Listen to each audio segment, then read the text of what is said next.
Hello and welcome to Worst Quality Crab, a podcast of Asian American stories and recipes from best quality hearts. I'm your host, Frisia Lee. Joining me as always is my husband and producer, Sam. Hello.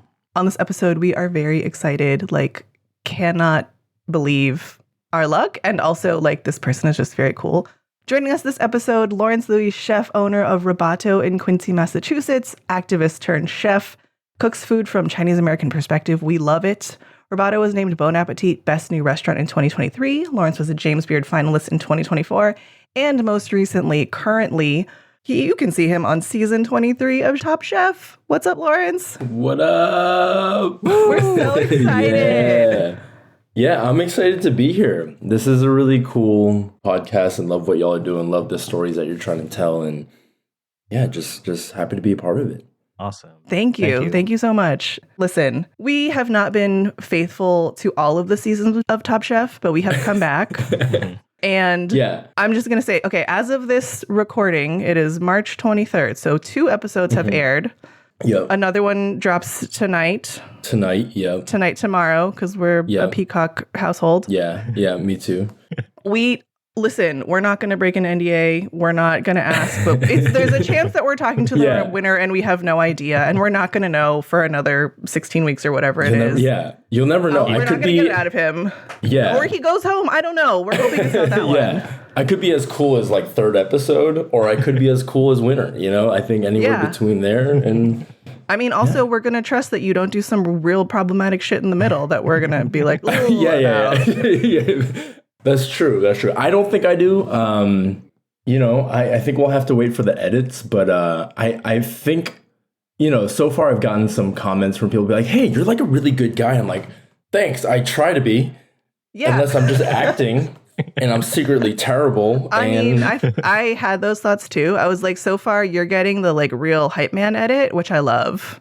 It was real, I'm a team player. I want to help you out. Actually, that was a real moment for me. We got to talk about food in a second. But when in the first episode, when Chef Nana was freaking out, you finished plating and you immediately turned to her and were like, what can I do? I was like, oh. It was, I mean, we're all in it together. I mean, because it's 15 chefs. You just met each other. It feels like summer camp, honestly. So it's at this great age, I'm 39 now. And you don't really get these kind of experiences. And it's been a long time since you're isolated in a group of people around the same age. And you're on this special mission to do something that, regular life doesn't happen, Yeah. And I think when you're all in it, it's kind of especially when you just meet each other and you were cooking the same group. So we don't have that much time that we get to spend, together. But us cooking the same group and stuff, it's just you feel for people. It's I would like to think that if I was in those shoes, someone else would have turned to me and helped out and all that. And I think it's just, there is a lot of camaraderie, even though it's a competition. Mm-hmm. And even now there's there's a chat group with all of us and we talk shit about each other and stuff. But you're all trauma bonded. Yeah, exactly. Amazing. Well, aside from that, I think we have our natural AAPI biases, and every time we see an Asian chef on the show, we're like, yeah, immediate. And listen, we're going to pursue all the other chefs too, because everyone has a great story. Yeah. But I was especially taken by you, when they showed a picture of your car and you're like, oh no, it's just full of kid stuff. I was like, solid, super relatable. But 2, looking at your restaurant menu at Robato, it just spoke to me so much, and so much of what is this sort of Chinese American, Canto American experience, particularly now. And the specialties, oh my God, I was dying. I messaged you this, drooling over your menu, and Sam and I were like, what if we went to Boston? How far is it? Could we? Whoa. Yeah. Come through. Which brings me to the premise of the show. We bring on AAPI guests and they talk about childhood foods and what it meant for them growing up and what that's like now. Even before you shared what you're going to talk about, I actually wanted to ask you about this anyway. So this is perfect. Can you tell us what the dish is, what it meant to you, what it means to you today, and also describe it for people? Because there are some misconceptions. Mm-hmm. Wait, which one? The Bolo Bao. Oh, the Bolo Bao. Oh, okay. Yeah. I think that's one of those things that as I grew older, the more I realized how important it was. like as you would kind of encounter it in different contexts. You know, I think that awareness and how it's tied to like me being Chinese American kind of grew over time. And in so many ways, it like led up to this grand thing of like, oh, this just like shaped my like professional career as like this one bao. But yeah, I mean, to me, it's always been like comfort. And it's kind of got this inherent history of like East and West. You know, I don't know if this is true. I'm going to say it like it's a fact and see how it lands. But before the mid 1800s, I don't know that there was that much dairy in China, or at least in southern China. And people weren't using it to bake. And there's a lot of steam. There's a lot of, you know, I think a lot of the sweeter dishes and stuff and different like fats that people would use were not coming from dairy. And I think with the introduction of like an attempt to like colonialize China from the British, more increased American influence. But really, I think it's almost like the French pastries influence on British people and then the British people taking it to China and then it becoming this thing. Yeah. Again, I said that fairly confidently, but I don't know if that's like, it makes sense, right? Feels right. Yeah. Feels right. It tracks right? enough. Yeah. And, you know, and I think that's where it kind of like just makes so much sense as a Chinese American to be growing up on this kind of stuff where you have this like big bao that's got milk, butter, you know, decent amount of sugar, and it's got this like cookie top and it's sweet, but it's not too sweet, you know? So it's kind of like this thing where it just hits all the different things that I think as a Chinese American you kind of value in food. And, you know, it's something that's also been always underrated to me, where it's kind of like, it's always felt like it's mine or like, you know, like my people's kind of thing, where it's like, oh, like, they're not going to know what a Bolo Bao is, right? Even though it's like a pretty relatable thing. It's just like a, you know, like a brioche like bao with sweet things with on a much top. better It's topping. like, yeah, exactly. It's a better version of it. So, yeah. And I think it's just, it's relatable. And I think for me, as I kind of grew up, it's something that I kind of took for granted. And then I think as I was in less and less Chinese context, I almost like found myself seeking it out more and almost like remembering it in these moments that were really important, being like, oh yeah, like that was, you know, especially growing up. So I grew up, you know, in my mom's bakery, and that was always the first thing that came out and we could eat like straight out the oven. I remember like I would like burn my mouth every weekend. It'd be like, you know, not actually enjoy it, but like the best thing in the world, right? Like when you do the bolo yao and you put the cold butter into the hot bolo bao. And Yeah. I'm like, I still do that. I mean, even now, I had one literally yesterday. If I'm there early enough, or if I'm making the bao myself, like this is like, that's like my kind of motivation to like wake up at 4 a.m. and like go in and like, you know, to do that. That's a good one. Talk about growing up in a bakery. So your mom ran a Chinese bakery or strictly Chinese? Yeah, traditional Cantonese bakery. I mean, a little bit of a tangent, but the backstory of this bakery was essentially she had a Chinese rock band. She was a full-time teacher. Wait, what? So she taught bilingual history in Boston public schools. So she taught Chinese, English, history. So she got all the immigrant students. And so she started learning music. Then she started teaching music to her students to kind of keep them out of trouble and, you know, to have like after school programs that were in Chinese that doesn't, you know, exist in a lot of other places. And she started a band essentially that did like 90s canto pop kind of stuff. And yeah, and they still play. They practice. All right, well, I'll get to this part. It's really exciting. That's cool as hell. Yeah. So they were practicing in Chinatown at the time. They had a little like studio space that they were renting.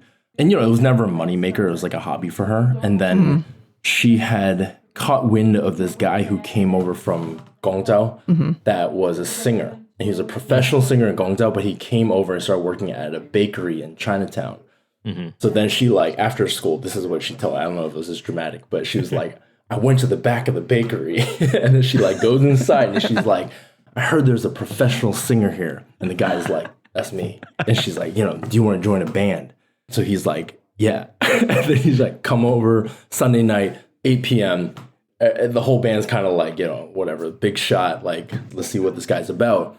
Vocals are impeccable. Like, incredible. God, like, I can't, he's also a chain smoker.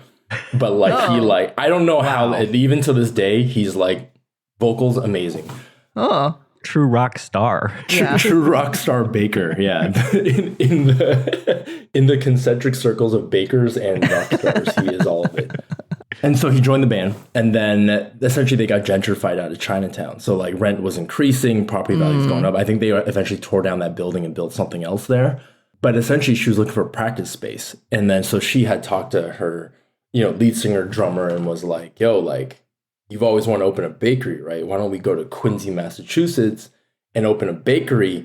Because she found this place where she bought for like, I forgot how, it was like $30,000 or something like that for the lease and like all the equipment and everything. This was like in 2000 and this was like obviously a great deal. Yeah. But the huge thing was that the basement was massive. And so she's like, we have a practice space in the basement. And we don't have to pay rent. We don't have to do any of that. We just run a bakery.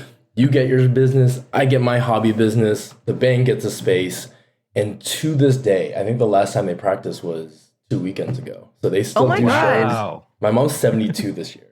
And she's still doing shows around Chinatown and stuff. It's That's incredible. Yeah. When is the movie of this coming out? Like, I know. This is some real like Michelle Pfeiffer turned School of Rock, like plus some kind of business. Yeah. Oh my God, I love this. Yeah, we'll get Jack Black to play my mom. No, that'll definitely get canceled real quick. But I mean, I would watch that version too. Also, Lucy Liu's obviously going to play your mom. Yeah, obviously. That's amazing.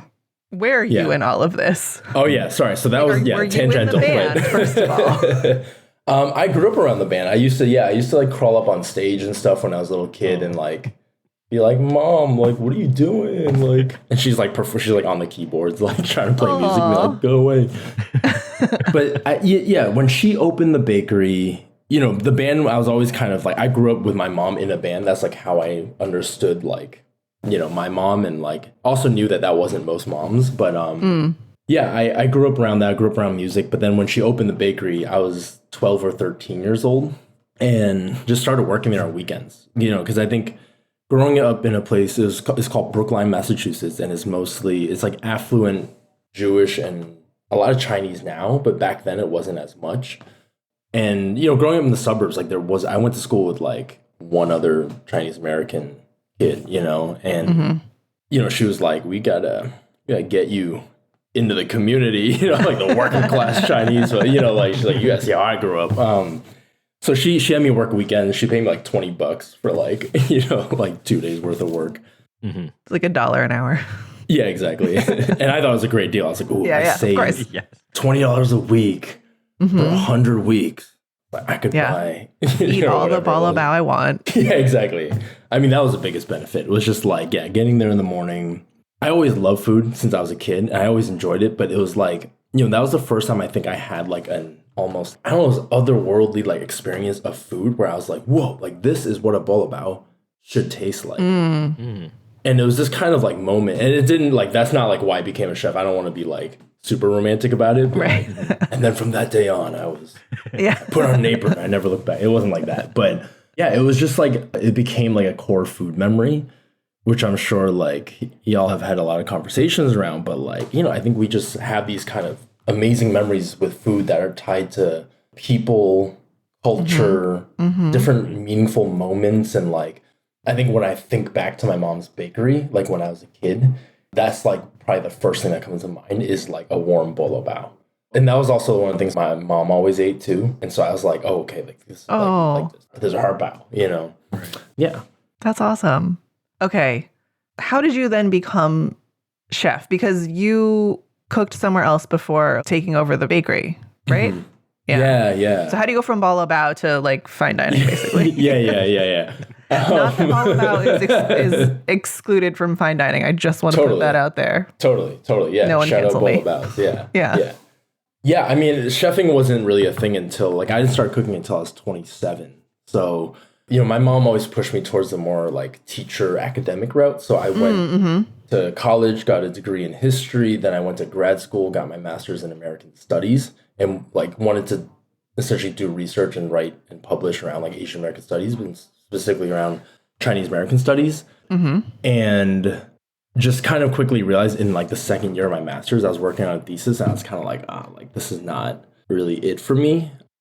At the same time, I was part-time working in an organization called the Chinese Progressive Association in Chinatown, and ran this program called the Chinese Youth Initiative, where I was like working with high school age teens to like build leadership and like fight for things that they believed in. And it was kind of like a push against kind of like the more like there's like a lot of after school programs. There's a lot of like young people services that existed, but there's nothing being like, like you can actually participate and be a leader in this community and fight for what you believe in. So I love doing that. Sounds like a band. Yeah, it sounds like a band. Maybe I'm Jack Black. Twist. Yeah, dun dun dun. Yeah, and so like I love doing that, but I wasn't ever sure that was going to be like, like after a while you're not cool to teens anymore. So it's like I'm not going to youth organize forever. Like at a certain point you are too old, I believe, for that. And so I was like, do I want to do other organizing work? Do I want to do whatever? And I took a year off and went to China and was there for a little over a year, I think, in Guangzhou, and kind of did a mix of things. It was like there was some kind of like, I won't talk too much, but there's like some underground like labor movement stuff that we were doing. I was like studying Mandarin. I also like got this little like unofficial apprenticeship doing like hand pulled noodles because I was like, it was cool. I was like, I don't know why. Like a lot of my friends at that time, like we like cooking, and I was like, I'm gonna learn how to hand pull noodles when I go to China. Yeah. And I think once I said that, I was just like, now I have to do it. Like I put that out there in the world. Now I have to do it. And so I remember it was like the second week I was in China, I was like, I couldn't really speak Mandarin. So I was kind of like, ni ke bu ke yi jia wo. Like, you know what I mean? Like, can you teach me? And they were really cool. And they were like, come back at, 3:00 tomorrow and we'll teach you how to hand pull noodles. And I don't know if they knew I was like serious about it, but I would go back like every week and just kind of hang out there. And they were kind of like a second family to me. And I remember one of the owners, he broke his arm. Like he fell down the stairs and like broke his arm. And I was like, I'll cover you. Like, it's cool. And I was like washing dishes and like, I think growing up around a bakery, you kind of see how things work. So I was like, I was crushing dishes. I was taking international student orders and like, you speak English? I was like, yes, I do. I don't speak Chinese much, but yeah, it was cool. So I spent a year there, met my wife there as well. And then when I came back, it was when I was like, you know what, let's try and figure out what I want to do. And I think chefing was on the kind of table, and got a job in a kitchen and was lucky enough that was like a James Beard Award winning chef, which at that time I didn't know. Like, I just applied to I went on Yelp and like looked at anything with like 4 stars and up, and I was like, this must be an amazing restaurant, and like applied around. I got like 2 callbacks. I got both jobs, but I chose this one, and I was really fortunate because I like told my sister, who's like a foodie and like she's in San Francisco. She's like a professional and loves to eat and stuff like that. And so when I told her, I was like, I'm at this restaurant called Oleana. She's like, that's like my favorite restaurant in Boston. She's like, that's like a really good restaurant. And I'm like, oh, really? And then like I started learning, like you started learning about the restaurant world because you like as a kid of like Chinese immigrants, you don't really know, right? Like food to me is like, what are we in Chinatown? Weekends, like if we're lucky as kids, we get like McDonald's, you know what I mean? Like that kind of stuff. It was never like the idea of like a restaurant scene was non-existent until I started working in it. Then I'm like, oh shit, there's like a whole world of like, oh, there's awards. There's like, oh, there's a person named James Beard that apparently did something and now honors other people in his name. And then it just kind of went from there. So I worked there for a few years, like love the intensity, love like the idea of something seemed impossible one night and like literally like 3 nights later, like you're crushing it.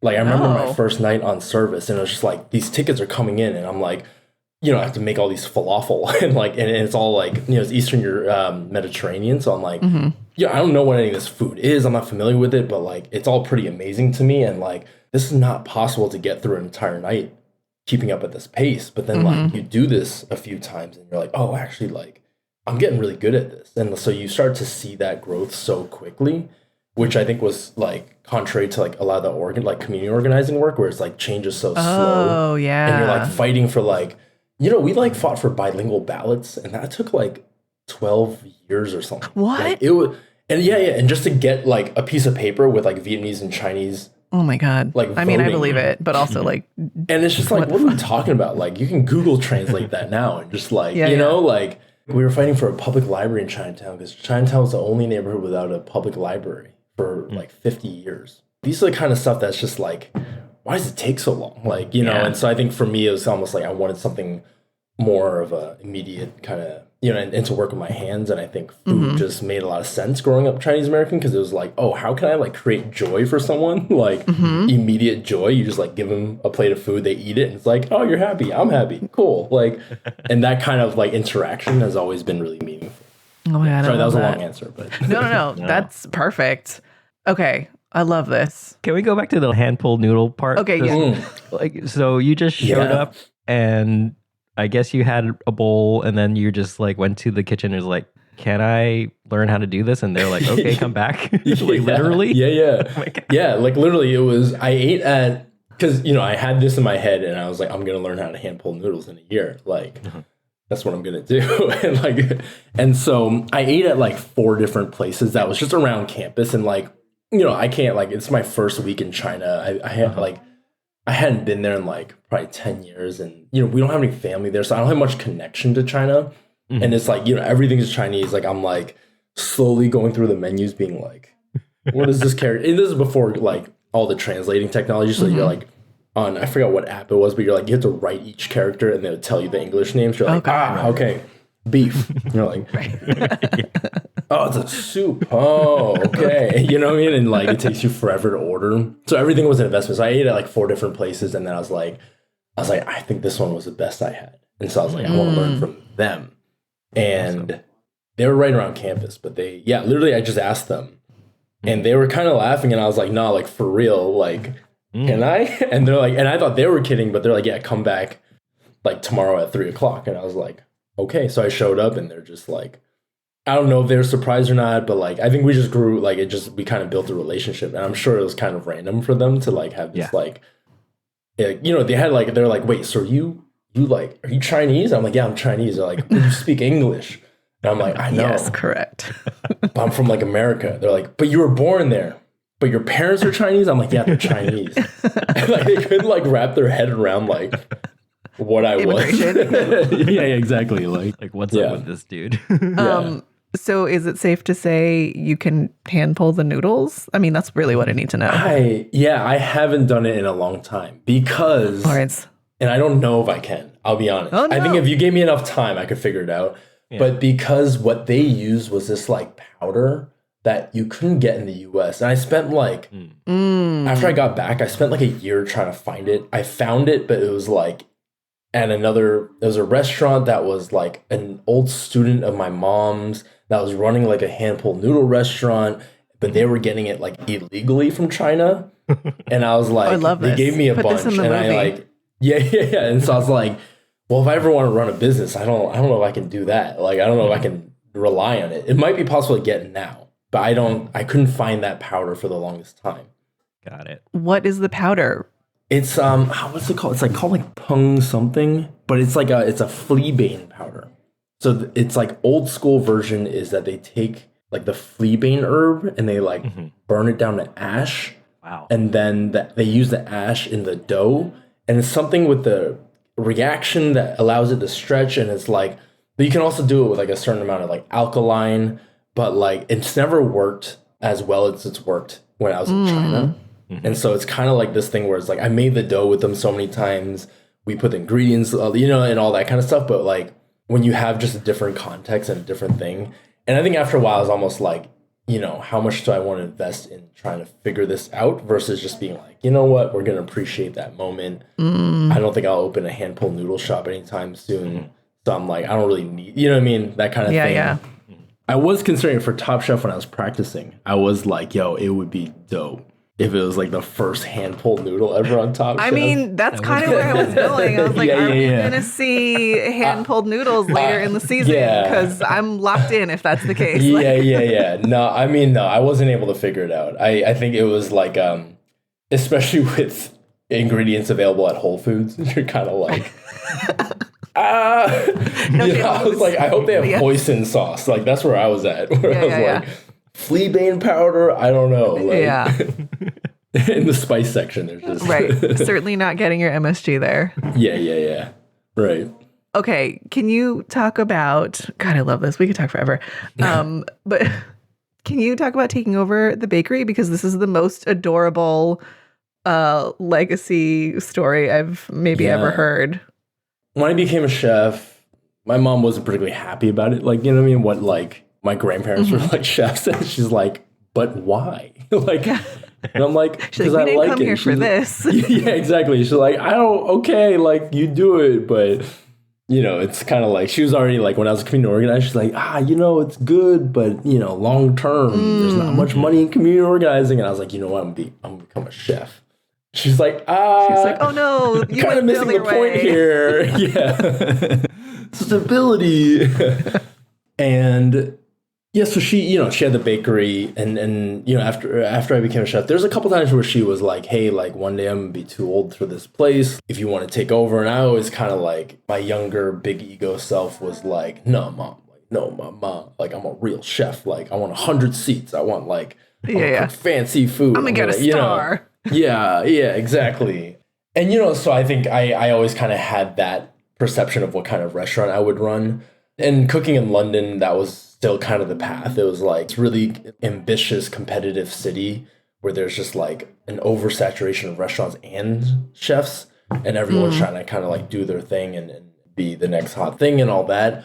And my wife and I had plans to open a restaurant in London. And there was actually like, you know, the owners of the restaurant I was working for, they were like talking to investors. They were going to like try and like maybe buy out some of the owners and start a restaurant group. And they had a conversation with me, and this is all pre-COVID.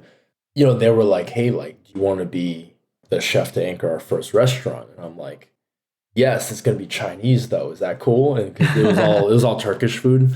Right. Yeah. I've only ever cooked Turkish food in professional kitchens, which is wild, but it's like really random, but you know, a big part of my life. And so we were going to do that. And we even had conversations about like, y'all have kids, and it's like, we're like, are we going to raise kids in the UK? Like, it's going to be weird. Like, they're going to go to school with uniforms. They're going to have like little British accents, and we're going to be like, whoa. They're on some like real Harry Potter shit. Yeah, exactly. We're be like, oh, this is wild. Like, this family's from everywhere. And, you know, and my wife is super nice. She was born in Madagascar. She grew up in Switzerland, and then like went to school in France, and, you know, all that kind of stuff. Wow, it's like, it was already like, we would just been like a randomly international family to be like. Does she also cook? No, not at all. Okay. Yeah, not at all.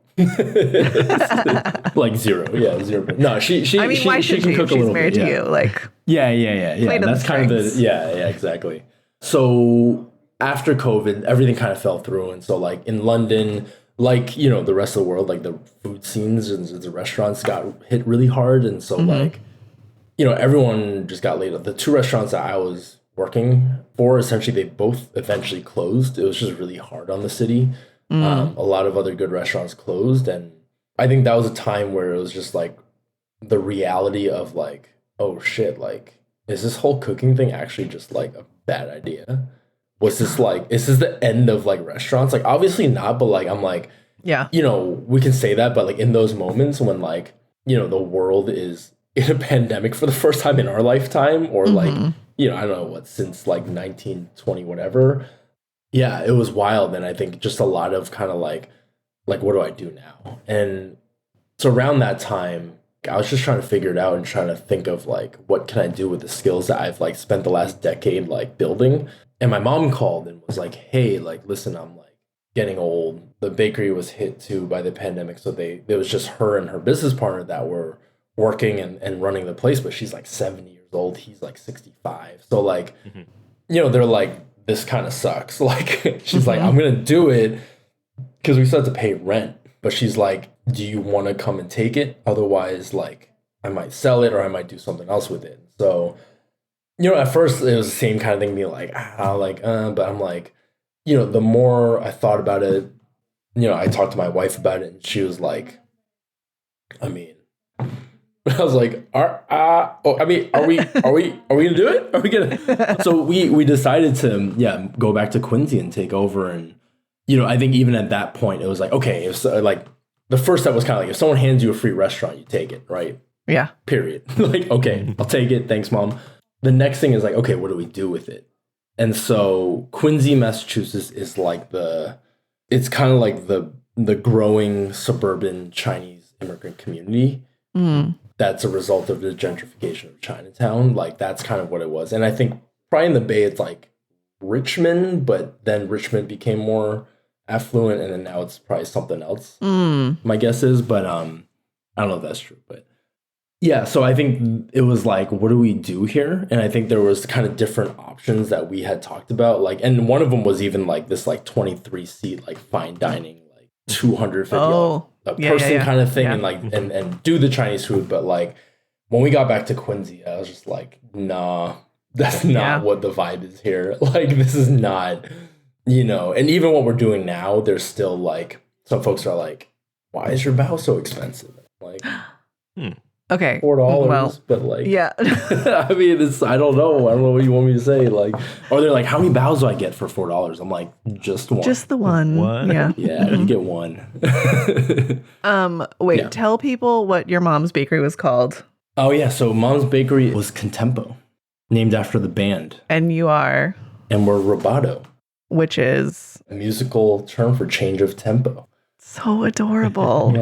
Yeah. It's so cute. Right? It is. I love it. It is. It's awesome. Yeah. It's like thanks. Just so heartwarming. Okay, let's talk about this menu and the bao, because I'm obsessed. Yeah. Bolo Bao. That's why we came here. I mean, it was the staple of childhood, and now it's the signature on your menu still. Yeah.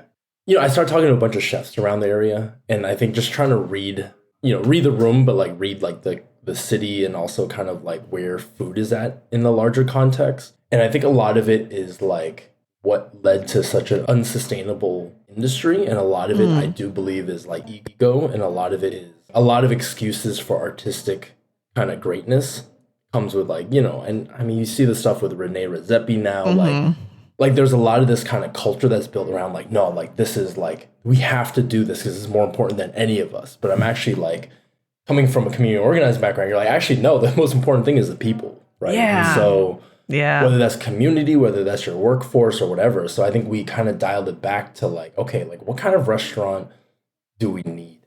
And like, what do we want as individuals, but also what does the community need? And like, who do we want to speak to? And I think starting something from there, it's just inherently going to be more meaningful than like, okay, like I'm this chef, here's my interpretation of like how I understand ta siu, and like, look at how cool I am, right? Like, and there's spaces for that. Don't get me wrong. Like, you know what I mean? Like there's spaces and times for that. But I think to really anchor like our family and our livelihood back in the US, like I'm like, this is like no joke. You know what I mean? Like, what do we want to do with this? And so we decided to kind of lean into, me as a chef and my identity being like, if it's not about myself as like the center point of everything, but really about what is the community and who can I represent? And so in Quincy, even now, there's a lot of like traditional Chinese places, and there's more and more traditional in the sense of like, this is for Chinese immigrant population. And I'm like, it's cool. And I will eat at those places. And I love those places, but I'm like, how do you kind of marry these things where like, okay, I spent like 10 years of my life cooking like fancy Turkish food. Now I'm like a Chinese American kid trying to make a name for myself and, build a business that can be sustainable and last a while that people are into. And I think the more and more I thought about that, the more it's like, it really just has to be rooted in what I have authority over. And like, I'm not going to cook Turkish food. Like, it's just not like, even though I probably could open a restaurant and probably do okay, like, it's just not where my heart is, but also what I can speak to. Like, what is, and I get that. Yeah. And I don't want to like, and I don't want to cook Italian food. I don't want to do all that stuff. I'm kind of like, and you see all these other chefs that do it for their own stuff. Like Italian chefs cook, Italian American chefs cook modern Italian food. I'm like, let's start doing that for us. And I think it's like the one kind of thing that I had going into it was like, how do we just be authentic to me growing up Chinese? And so the first section of the menu, it wasn't even like originally a Hong Kong cafe or anything like that. It kind of just fell into that category because we had to like frame it for people to be like, how do we understand your, because when I was talking to even like other Chinese American chef friends are like, oh, wait, so what are you trying to do? Like, I'm trying to do this thing where it's going to be cool things. Like, and they're like, so it's kind of like this place. I'm like, no, it's not like that place. And there's all these like things where there's like, there was no reference points for it.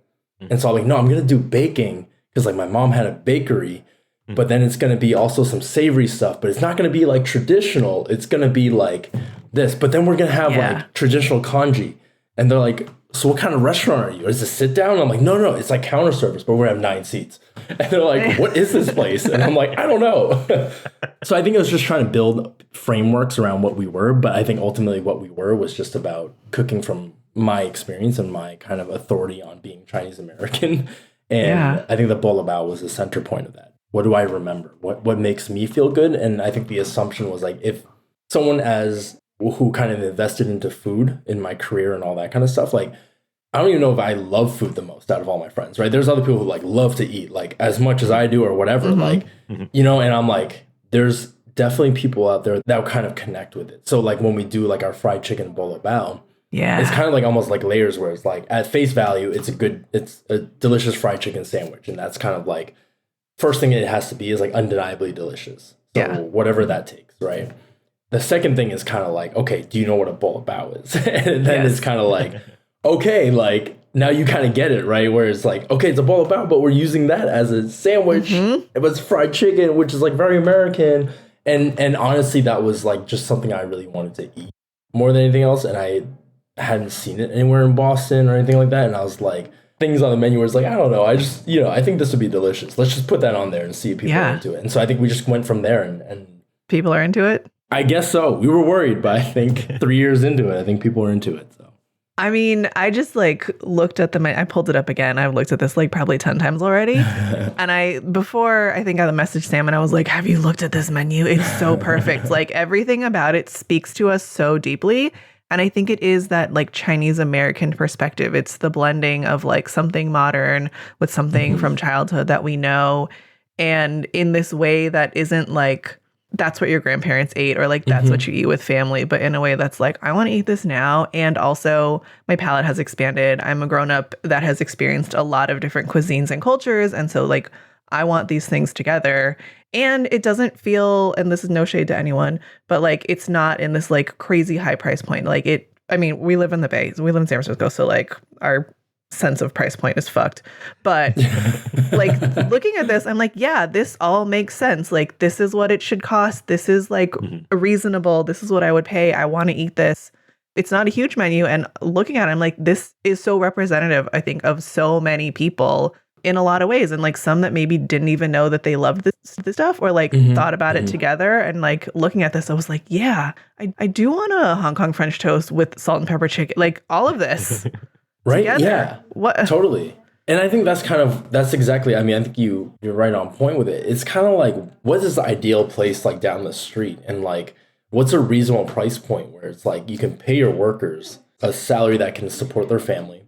Then you can keep their work hours within 40 hours a week. And then you can like, you know, create good food. And I think those are kind of like pieces that took some like, we had to move that stuff around and make sure it's like, okay, actually when we opened, it was like, oh, we weren't charging enough. And I think growing up Chinese American, that's one of the things where it's like, I'm guilty of it too, where I'm like, I'll see like a whole roast duck and you're like, $25? Why would I pay that much? And you're like, oh, wait, hold on. It's an entire duck. Okay, I get it. All right, sorry. You know, like, for like half a duck breast, you pay like $40 at a restaurant. So like, you know, it's like there's these kind of like cultural value points and stuff like that, I think we try and integrate into the menu where, you know, I always tell everyone, I'm like, the congee price will never go up. I think that's like, I can't touch that. Like, that's for like the people that live around us. That's for like, you know, we can raise the price of chicken Bolo Bao. We can, you know, whatever else, spam Bolo Bao, that can all go up. French toast, like those can go up. But I'm like, the congee and the chong fun just need to like, unless we like absolutely have to, but I'm like, we try not to mess with the prices too much so it's more accessible. It's like the Costco chicken. Yes, exactly. Now that we have you in. Sam and I have talked about this before. There is a place, there are a couple places, but like one specifically in our neighborhood where there's a congee that's, I don't know, $18, Sam? Something like that. It's got a lot of stuff in it and people have said it's very good, but like just on principle, because also it's down the street from like, you know, like a steam tray place and like a bakery where it's like $4 for a to-go container. We're just like, we're never going to eat that. We'll never know how good it is because I will not pay $18 to $22 for it. I'm so sorry. Right. So yeah, looking at this, I was like, oh, he's doing it. Like this is this is it. I love it. It makes sense. It makes sense. Yeah. How did this lead you to Top Chef? I don't even know, to be honest. Like, it was kind of, so I think when we opened, this was like, Roboto was meant to be kind of like a stepping stone to be like, okay, like one day we're going to have that fancy restaurant. One day I'll be that chef. But like before that, let's just like open something that we can start a family with, that we can build a sustainable business and just learn, like, because, you know, I always said, like, if we can't pay our people right, like, why do it? It's not worth it. That's where it kind of like we draw the line, where it's like, it's not worth amazing food if you can't do it without paying people. Like, that's what I believe in, and that's like kind of what we stick to even to this day. And so I'm like, this was almost like a practice business in a lot of ways, where it was like, okay, let's see what we can do with this. And it's like meaningful, and I love it, and I don't want to like, it's not like I don't want to have like first child be like with Roboto be like, all right, you good? Like, go play alone.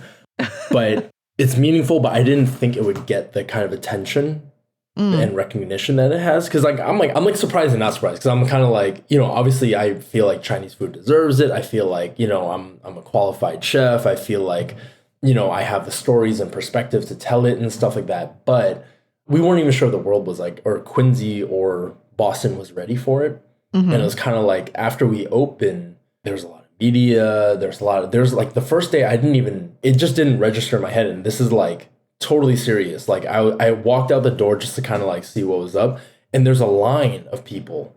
And I was like it literally didn't register in my head that they were waiting for us to open. And I was just like, oh, I was like, are y'all waiting for like, Roboto? And they're like, yeah. I was like, oh shoot, I should like go and I was like, oh, what's going on around the corner? Like, because they weren't like at the door either. They were kind of like, I don't know why. Oh, I think it's because we like were doing line dance and stuff, but they were like a little bit further down, like at the end of like where our store is at. And I'm like, oh, what are y'all waiting for? And it's like, oh shit.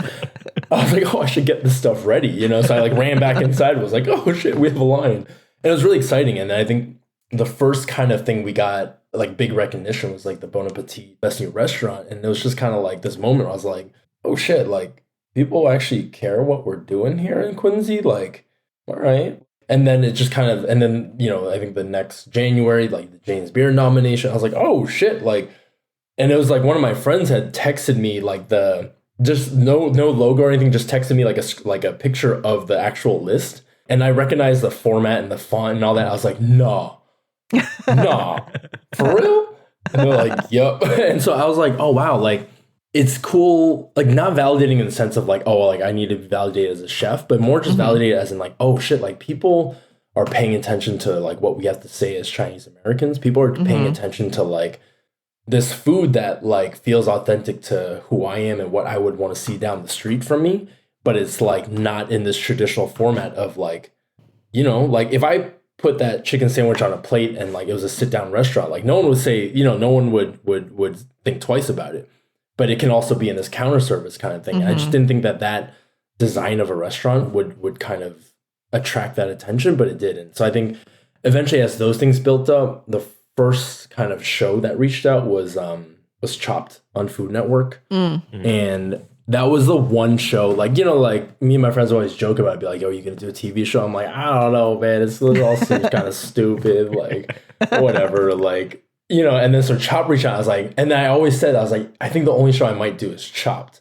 Because that was like the stuff I used to watch, and it's fun, and it's kind of, like, you know, it's quick and all that kind of stuff. Because you watch it and you're like, what would you make with that? No, exactly. Basket? That's like, totally. And that's the fun part of it. And to be honest, I think it's easier in real life than it is on TV. I think on TV, I still freeze when I like watch another episode of it. I'm like, oh, I don't know. I don't know what I would make. It's hard. But in real life, you're like, oh yeah, I'll just do that. And yeah, so I did that show. And then I think that just led to like, you know, and each show I almost was like, nah, I don't want to do it. But like every single time I would like go to my wife and be like, hey, like 24 and 24 is this new show on like Food Network. Should I do it? And she's like, yeah, why not? I'm like, I don't know. I don't know because it's not cool. It's like, go do it. Like, just what are you talking about? Like, yeah. So she would always encourage it. And same when Top Chef reached out, you know, it's a big commitment. So like originally when they reach out, it's like a 6 to 8 week commitment.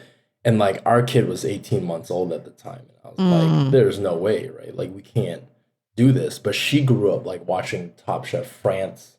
she like, you know, like it's a brand, right? It's a thing. Yeah. And you know, I think you said you weren't guilty. You were guilty of not watching all. I like might have watched maybe one season before going onto it.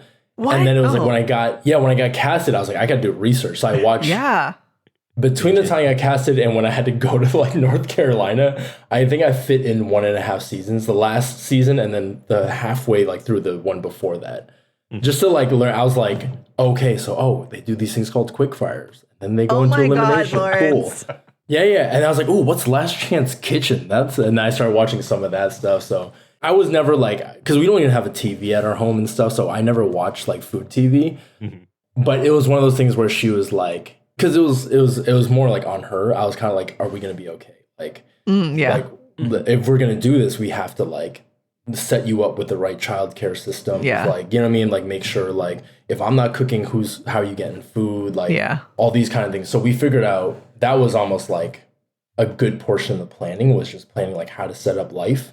There was like our life, our restaurant, and then like practicing for Top Chef. And those were like the 3 things where it was just like everything I did for like the next like 2 months was just like it had to be one of those things.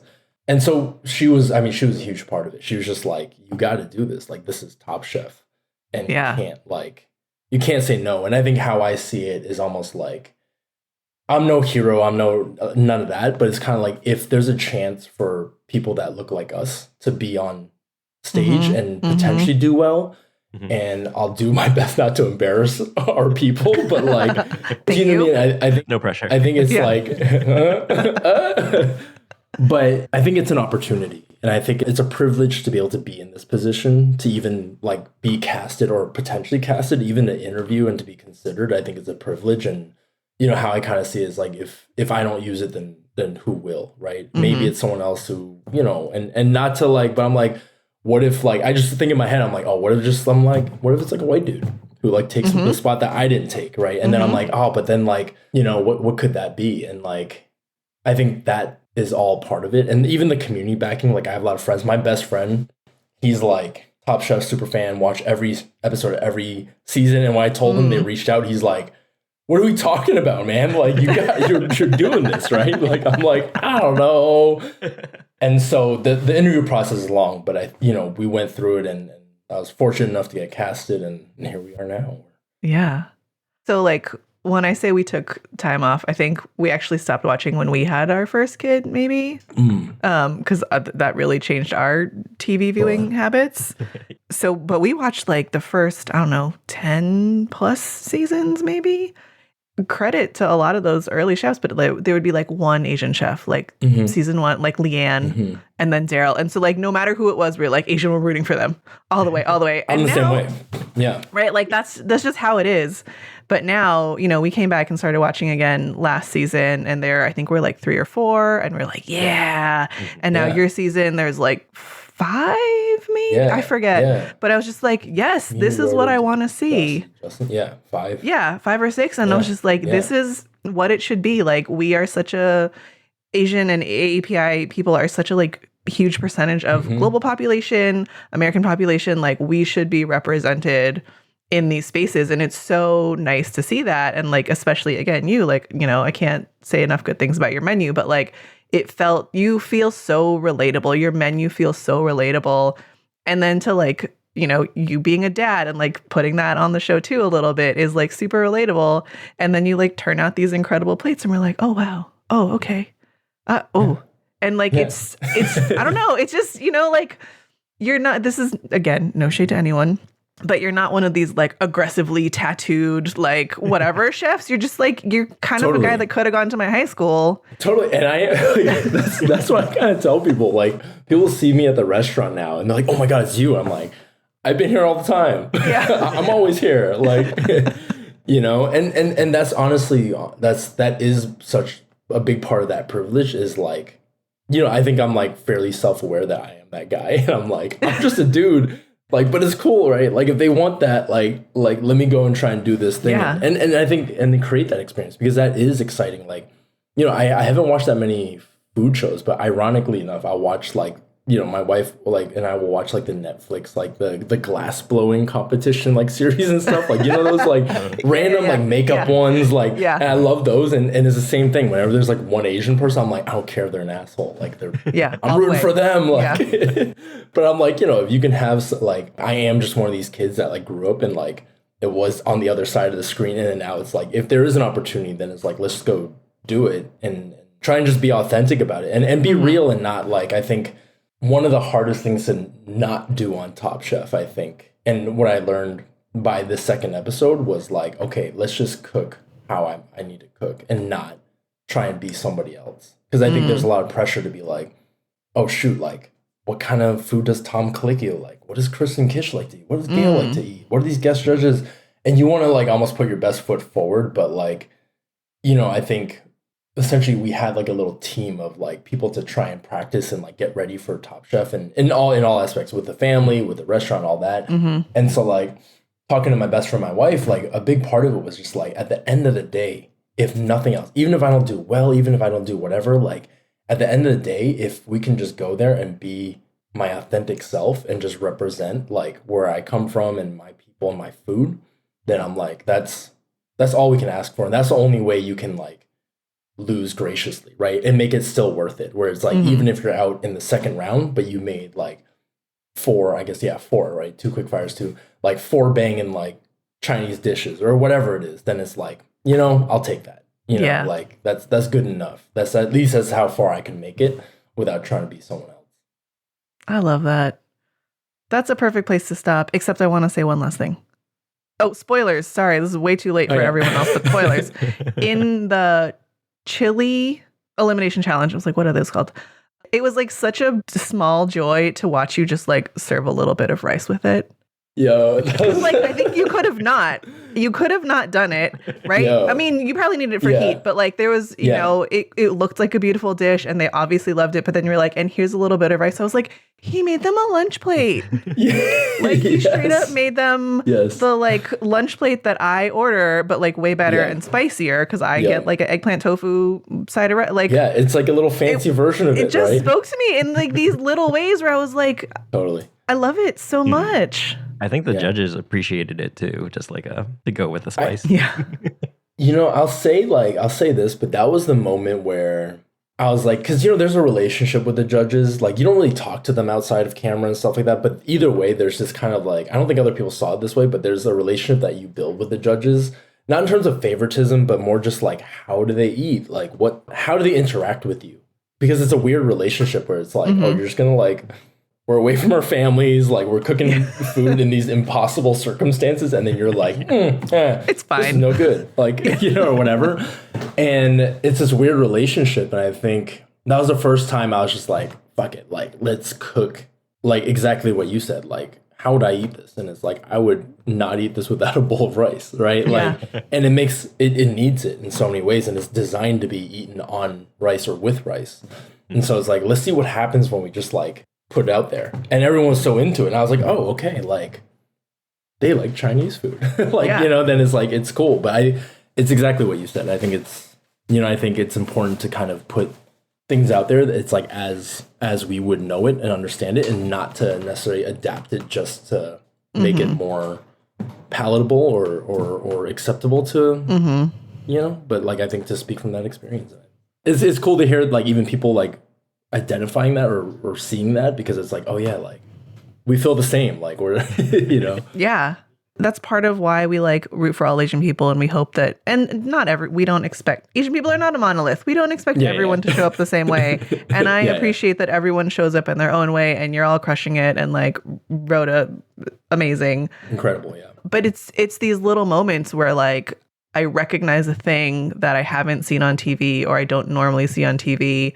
And not only do I get to see it, but then the judges are loving it. And it gets, you know, there's this moment of like, this has been good my whole life. I'm so glad that y'all get to see it on TV now. Right.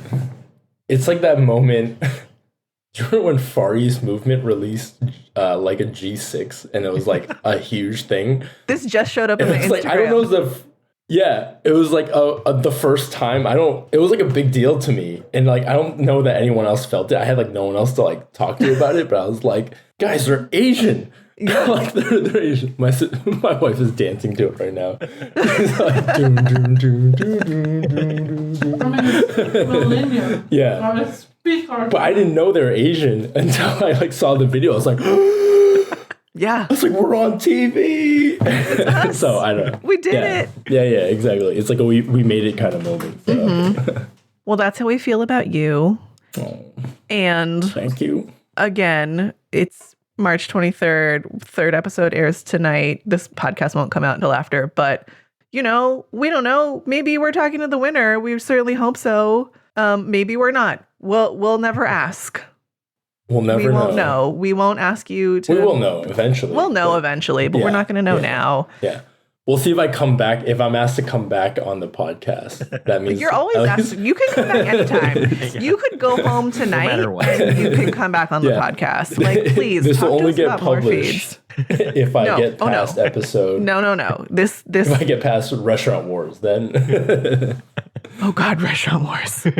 Oh. We'll put a pin in Restaurant Wars, but you might just have to come back and talk about a lot of things. Maybe I know what it's like. Maybe I don't. Maybe you don't. We're not asking. We will know. Yeah. But you're such a delight. Thank you. I know you're not that much younger than us, but like I feel like proud auntie and uncle watching, you represent the community, knowing that you have a little one she's what, probably 2? He I don't know, actually. He is turning 2 next week. Oh, wow. Wow. Congratulations. That's a lot. Mm-hmm. Yeah. Oh, boy. Yeah. He's strap in. Active. Mm-hmm. Yeah. In the best way. Yeah. No, but we love you. And like, thank you for taking the time to do this. Yeah. It's been such a pleasure. You are welcome back here anytime. Talk about more foods. Actually, you can come back and talk about everything else on your mom's bakery menu because there's no bad bakes. This is the thing about a Chinese bakery. I love that. Yeah. Everything is good. Everything is good. Everything is good. Like all the time. Yes. Because like no matter what time you go. I mean, it's better but it's always good.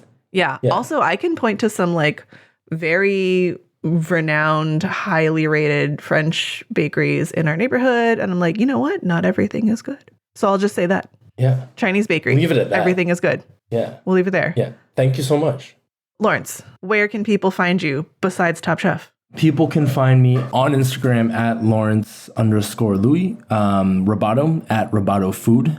We're there. Recently on TikTok, just started one. Oh, what's up? Don't think I know how to use it yet, but I'm getting there. What is my handle? I'm going to look it up right now. Chef Laurence Louie? How come there's always sound when you open it? It's always like a video in your face. Mm-hmm. That's how they get you. That's like, oh, we got him. So now I'm just scrolling on this podcast. Yeah. At Chef Laurence Louie, TikTok. And if you're in Quincy or in the Boston area, come by Roboto. Yeah. Yeah. I think we're going to have to find our way to be in the Boston area. I'll need to come by. Bring the family. We did do a Google Maps where like Boston, we could go there as a family. And then like, what's the distance? Quincy. It was shockingly close, actually. Yeah. Also, we did it at a weird time of night. And it was like the drive time and the public transportation time are the same. And I was like, I don't know how that works. Totally. I don't get it. It's for all the Boston people, it's like one bridge away. So people get kind of intimidated by Quincy, but it's like, it's really not that far. And there's a lot of good food now. There's actually on the block that we are, since we've opened, there's like another pastry chef that's across the street from us is on a Food Network show right now. And then this modern Vietnamese restaurant by Peter Nguyen, he just got nominated for James Beard Award. So it's like, so it's the place to be. That sounds progressive meal is what I just heard. Yeah. Oh, true. Didn't even think about that, but that's just hang out there all day. Just, between meals, all you gotta do is cross the street really slow and then have dinner. Yeah. Oh, mate. The possibilities are endless. Yeah. Well, when you're in San Francisco, we should eat together. Yes. But you spend time with your sister. It's fine. We get it. Yeah. She's all right. This is... do we know her? No, we'll talk about that after. Yeah. Maybe. Oh, God. You're so fun. We could talk to you all day, but you have places to be. We have actual other jobs to do. Laurence, congratulations on all of your success already. We wish only more for you. And I'm sure no matter the outcome of Top Chef, which we're not asking, blink, but no, only good things for you in the future. Yeah. Thank you so much. This was so cool. And I think it's a rare opportunity to be able to do podcasts like this and hang out with people like y'all, and really, really grateful to be here. Thank you. We appreciate it. Yeah. All right, listeners, if you are in the Boston area, or maybe even farther, like you could take that New York Chinatown bus to Boston, and there's like a lot of ways to get there. Yeah. Go to Roboto, please, on our behalf. Take pictures, tell us everything. Everyone else, check out Laurence on Top Chef. Follow him on Instagram. Apparently now the TikTok. We don't know how to do that much. If you would like to find us, right? We are worstqualitycrab.com, on Instagram at worstqualitycrab, or you can email us at worstqualitycrabpod@gmail.com. Till next time, we'll talk to everybody later. Thank you. Bye. Bye. Bye.